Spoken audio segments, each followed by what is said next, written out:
I'd never given much thought to how I would die. Ironically, everyone else has imagined how Kristen Stewart would die. I think this is just stock footage from that Southwest Airlines reality show.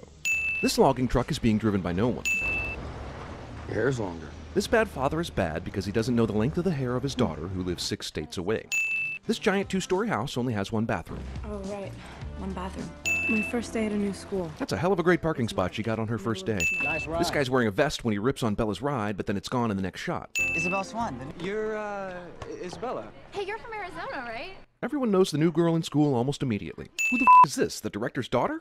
White guy definitely shouldn't be chasing after black guy. You're the shiny new toy. What is it about the pasty, introverted Bella that makes everyone so drawn to her? It's really cold in Washington right now, but there's a large fan with stupid confetti flowing out of it, keeping the room cool, I guess. Yep, this is how British people react to Kristen Stewart, all right. I tried looking at a girl like this once, but all I got was a restraining order. Well, at least they were subtle with the angel imagery. Edward moves 60 feet in half a second, and no one questions it but Bella. You should ask Jessica. This guy got turned down by Bella, but lucked into Jessica. That's like asking out the most average girl in school, but finding out the homecoming queen wants your jock. Are you gonna tell me how you stopped the band? Private conversation happens 15 inches from 2 random girls' ears.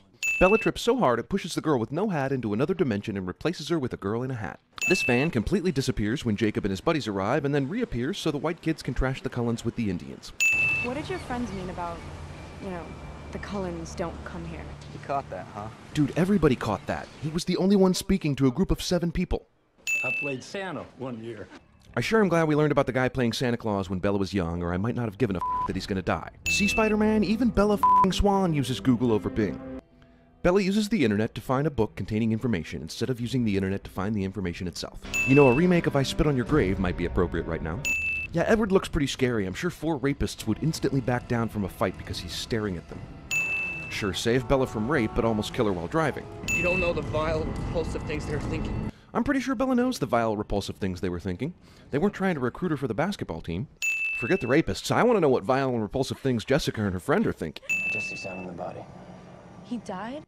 I'm all out of to give about the guy who played Santa Claus that one time. Bella doesn't take her Indian vampire book with her into the police station, but you can be sure she's going to have it later when the plot calls for it. The police chief leaves his computer and desk lamp on overnight, wasting taxpayer dollars. Bella Googles cold one and somehow doesn't end up with a page full of Budweiser results. In general, cold ones live in these vast countries and this one very specific part of North America. Sure, if I'm worried about vampires in the Pacific Northwest, I go straight for the information about Egypt. Bella's research into vampires is way more interesting than the actual story she's in. These traits describe LeBron James, not vampires. Okay, everyone in the whole school would just assume they're about to go have sex. Like you're from a different time. You never eat or drink anything. You don't go out in the sunlight. Yeah, but this kind of diagnosis is why people always think they have a crazy disease after logging into WebMD. Beautiful.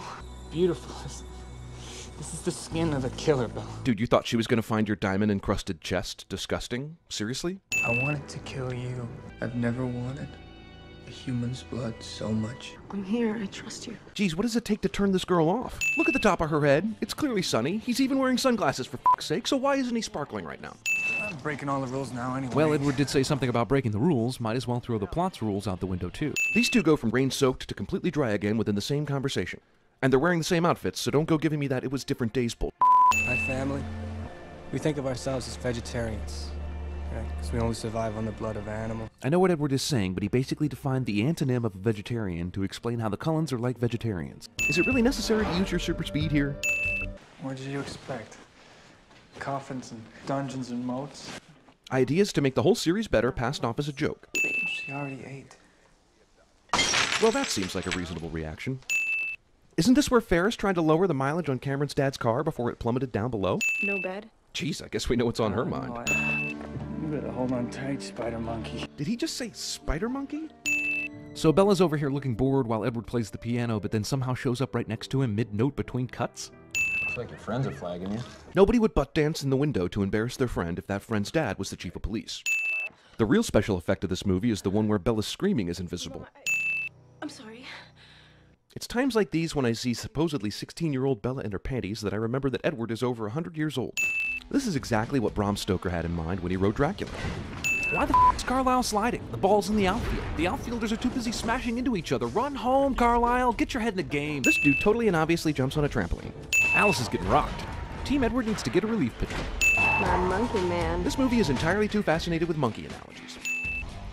Alice can tell the future, except for when 3 bloodthirsty vampires are going to show up. He's got unparalleled senses, absolutely lethal. So why is he so easy to kill then? Like him in my 300 years. Thanks for that much-needed exposition about how long you've been a vampire. Edward shuts this trunk twice. Bella, Alice, and Jasper have made the 25-hour drive from Forks, Washington to Phoenix, Arizona in like a couple of hours. Let's see, these vampires sparkle in the sun, they play baseball, and have reflections. Are we sure these are vampires and not just someone you meet in an after-hours club on ecstasy? Action. Is there a website for vampires to watch blood-sucking porn? I guess Victoria took the night off. I mean, what could possibly go wrong when James decided to meet Bella all by himself at this creepy school for Enter the Dragon students? Edward kills James in 2 minutes flat. For a supposedly lethal vampire that Lorette has never seen in his 300 years, James is a total pussy. Try to suck the venom out. What's odd is that they're not talking about the vampire venom. They're just talking about the natural venom that flows through Kristen Stewart. With this setup, everyone's prom photo has a line of other prom couples in the background behind them. They got Radiohead to agree to allow this song in the end credits. Thanks for making me burn all my Radiohead CDs, Radiohead.